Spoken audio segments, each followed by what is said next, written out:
So, for another 5 weeks, we have no UFC, and I decided I'll just watch some of the influencer boxing events.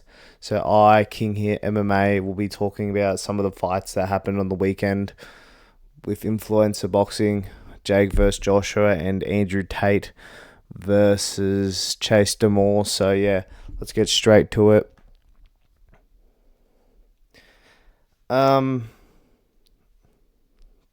Tyrone,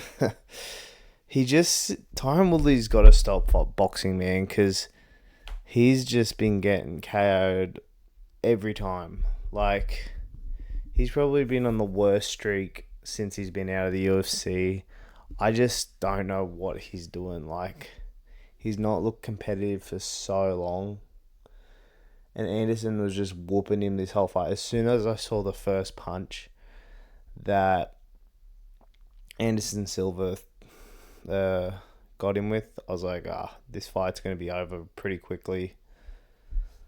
It's just, he looked fucking terrible, man. And I don't know how, like, a commission lets someone fight Anderson, who's been still looking alright for a 50-year-old boxer who Tyrone should honestly be getting with, even though it is Anderson Silva. For Tyrone Woodley, honestly, I think I don't know what you do, man, because you can't keep doing this. You either got to go someone super, like, down. I don't know. Tyrone, I just would like to stop seeing you fight overall. And for Anderson Silva, I guess he could fight another Misfits person. But yeah, I guess that's my reaction to this fight. You know, Anderson just clocked him and knocked him out and then woke him up again. So yeah, on to the next. Andrew Tate versus Chase Demore. This was a terrible boxing match. Andrew Tate was just gas. He obviously didn't train for this fight. Chase Demore was just putting his chin up in the air. It was probably the worst performance I've seen Andrew Tate. I've seen him spar full on professional kickboxers way better than how he did against this fight. He lost to a Love Island contestant, for God's sake. And I don't, what do you do? You're not the top G anymore, you're bottom G, because, Jesus, he looked terrible, and there were so many points where he could have knocked out Chase Demore this whole fight. He looked gassed, he looked like he didn't really deserve to be in there. And to be fair, Tate's a kickboxer. He uses his kicks with the punches, so... But you'd think he would have went through Chase Demore. I just didn't, see... This should have knocked out Chase Demore. There were so many points where Chase Demore had his chin up in the air, and I just didn't know what he was doing. So, I guess the bottom G could... I don't know. He's not going to come back fighting after this. This is a pretty piss-poor performance. But yeah, I don't know. It was pretty whatever. And for Chase Demore, I guess it's a good win over the top G. I don't know who you want to fight next. I guess... Look, I don't really want to match these people up because I'm not a guy that likes to match up influencer boxing. So, yeah. It was a pretty shit fight. And, yeah, on to the next one. Our boy T Ferg just whooping these influencers. Tony Ferguson looks like the boogeyman, bro. He's looking like old Tony Ferguson, because he hurt Warren Spencer that many times.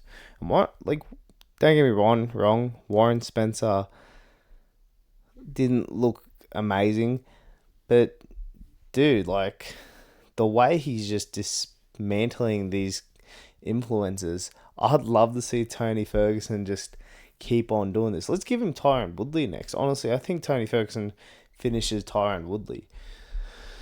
It's just I'm loving it. Like I'm loving the performances that Tony's given, and he's hurting these dudes too. Like Tony wasn't really known as a super like powerful dude, and he's just hurting these guys that like obviously don't know how to box. I could see Tony fighting Tyron Woodley or an Anderson Silva.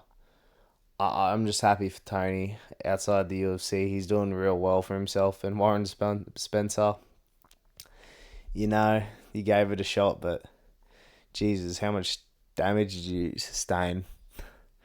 I really hope they actually like I will talk a little bit more about Tony in a second, but we'll get on to the final fight, and that is Jake Paul versus Anthony Joshua. I thought it was rigged, like initially. So people giving credit to Jake Paul for staying in the ring for 6 rounds and getting his jaw broken. There's a lot of people, like 80% of the community's like, oh yeah, it was great to see. But not really. Like, if you watch that fight, I watched that fight back again today, and I saw Anthony Joshua just pulling punches. If you see him versus Francis Ngannou, Anthony Joshua did not pull punches, and he fucking mopped the floor with Francis. With Jake Paul, there must have been something in the contract to say that he can't just flatline him. And Jake Paul was like, he was throwing an overhand and then going for a takedown. He turned into a Dagestani wrestler for some reason. And I just don't know what Jake Paul was doing in the fight. People are like, oh yeah, let's give credit to Jake Paul. Yeah, for $100 million, this is how much Jake Paul got paid. He got paid nearly upwards of $100 million. I think anyone would stay in the ring for that much money. And, for Anthony Joshua, I think it just doesn't look good in my eyes because it looked more like he was playing with his food. He looked like he started going harder after the fourth round. He was like, I'm done with this. No kitty gloves anymore, and basically got Jake Paul out of there, which he should have done earlier. Like, honestly, it still isn't a good look for Anthony Joshua. I guess Jake Paul gets some credit, but what does that give you in the end? A broken jaw and $100 million. $100 million helps definitely. But yeah, I guess Anthony Joshua gets to call out Tyson Fury. Gets that Fury fight maybe, and for Jake Paul, I guess he's gonna have to. He just broke his jaw in 2 places. He announced that he's retiring from boxing, which is that I don't know how long that's gonna last. I don't think that's gonna last at all. I reckon Jake will probably fight Tony Ferguson, which, to be honest, Tony Ferguson's been looking good, man. But Jake Paul's just a bit heavy for Tony, so I didn't want to match anyone up, but I decided to match these last 2 up.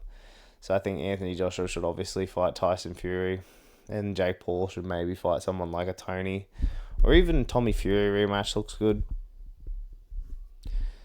But yeah, there was no UFC. I decided to watch these fights. I'm a little late to the party, but just finishing off work. And yeah, I always like it when you guys, it's just something a bit different today. Like, like I said, there was no UFC. So I was just thinking, you know what, I'll just do the influencer boxing. I did watch it on the weekend. And those were really the only 4 fights I watched. I didn't really watch anything else. I did see that Yoel Romero did, I can't remember the guy. He beat Pat Cummings or something in wrestling, and Pat's having a little spit over it. So, yeah, but if you like the video, please like and subscribe, guys. It always helps. Little sub. And, yeah, we're going to struggle for the next couple of weeks without the UFC. So, yeah, I'll see you later. Thanks. Bye.